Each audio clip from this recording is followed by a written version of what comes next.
राधे राधे आप सभी को। आज मैं आप सभी को अत जीवित पुत्री का व्रत कथा सुना रही हूँ। एक बार नैमिषारण्य के निवासी ऋषियों ने संसार के कल्याणार्थ सूत जी से पूछा, हे सूत, कराल कालिकाल में लोगों के बालक किस तरह दीर्घायु होंगे, सो कहिए।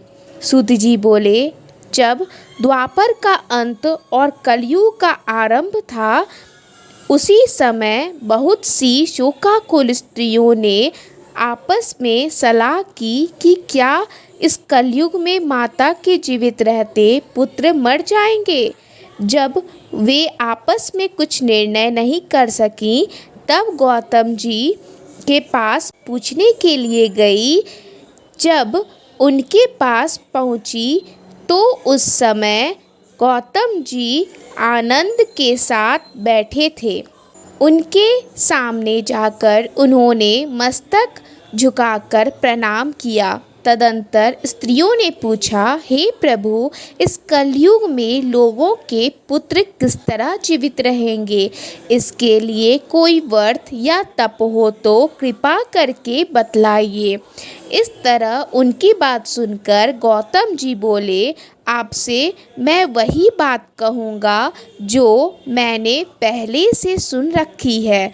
गौतम जी ने कहा, जब महाभारत युद्ध का अंत हो गया और द्रोण पुत्र अश्वत्थामा के द्वारा अपने बेटों को मरा देखकर सब पांडव बड़े दुखी हुए, तो पुत्र के शोक से व्याकुल होकर द्रौपदी अपनी सखियों के साथ ब्राह्मण श्रेष्ठ धौम्य के पास गई और उसने धौम्य से कहा, हे विप्रेंद्र, कौन सा ऐसा उपाय करने से बच्चे दीर्घायु हो सकते हैं? कृपा करके ठीक ठीक कहिए। धौम्य बोले, सतयुग में सत्य वचन बोलने वाला, सत्याचरण करने वाला समदर्शी जीमूत वाहन नामक एक राजा था।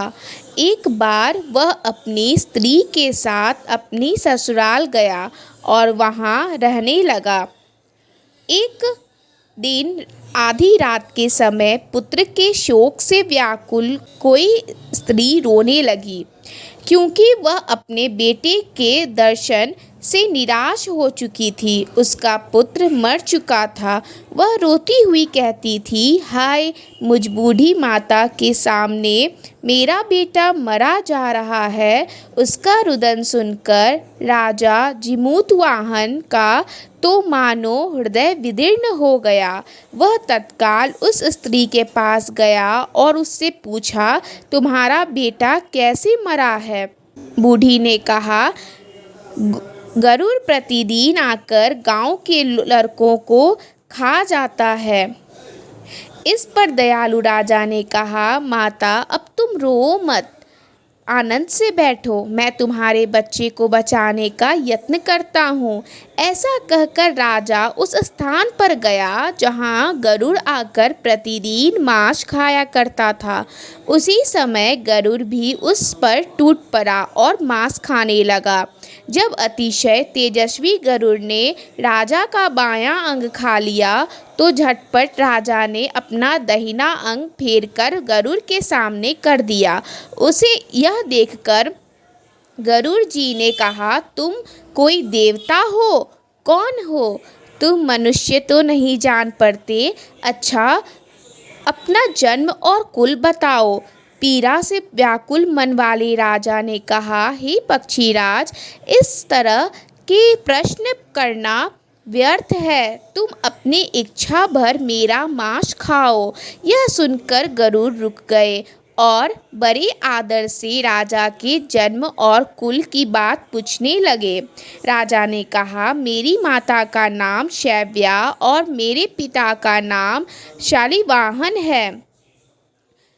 सूर्यवंश में मेरा जन्म हुआ है और जीमूतवाहन मेरा नाम है।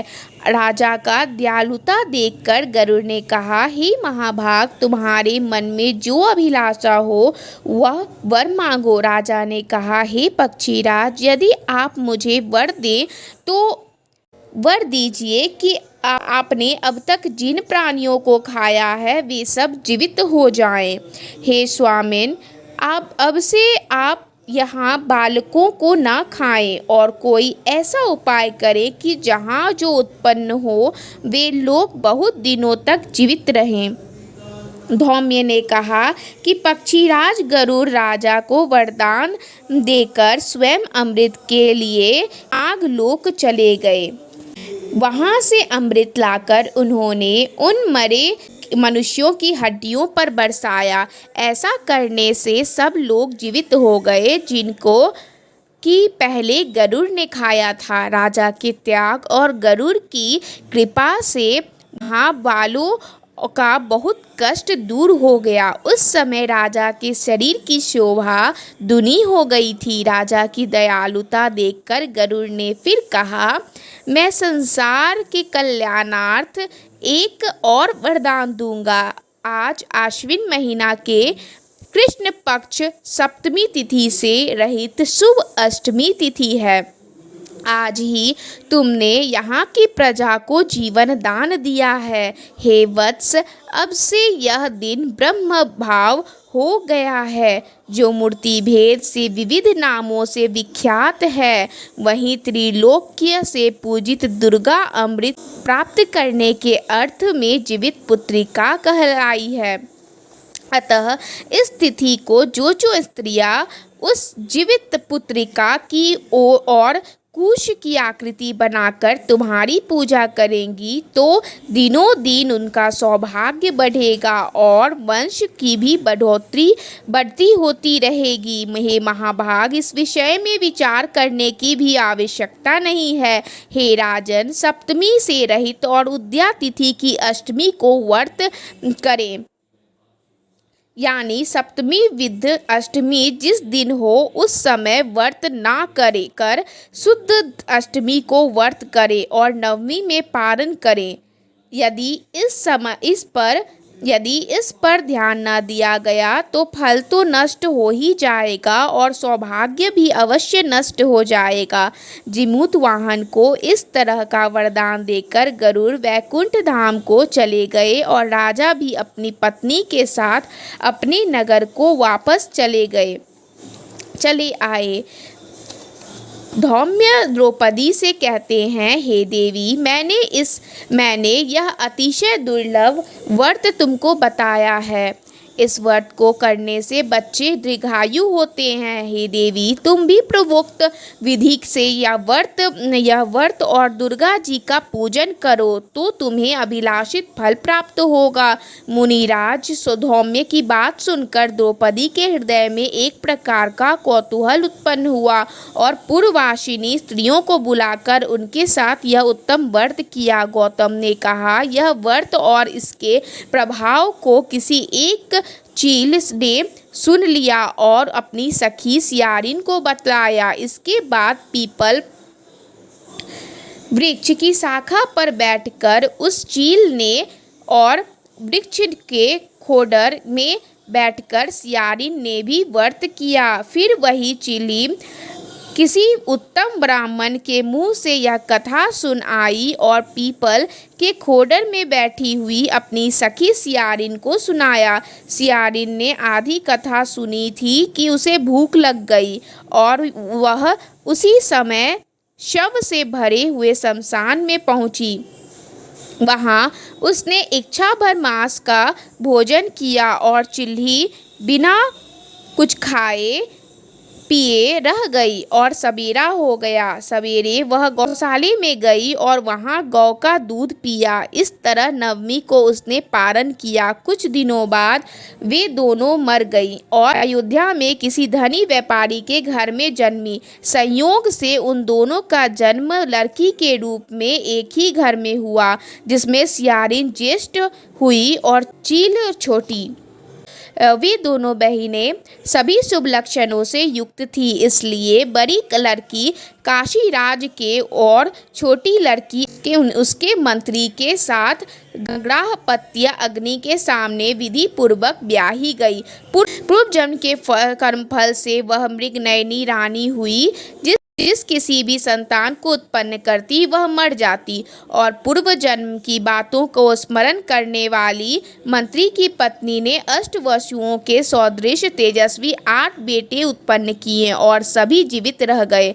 अपने बहन के पुत्रों को जीवित देखकर ईर्ष्यावश राजपत्नी ने अपनी स्वामी से कहा कि यदि तुम मुझे जीवित रखना चाहते हो तो इस मंत्री के सभी पुत्रों को उसी जगह भेज दो जहां मेरे बेटे गए हैं, अर्थात इन्हें मार डालो।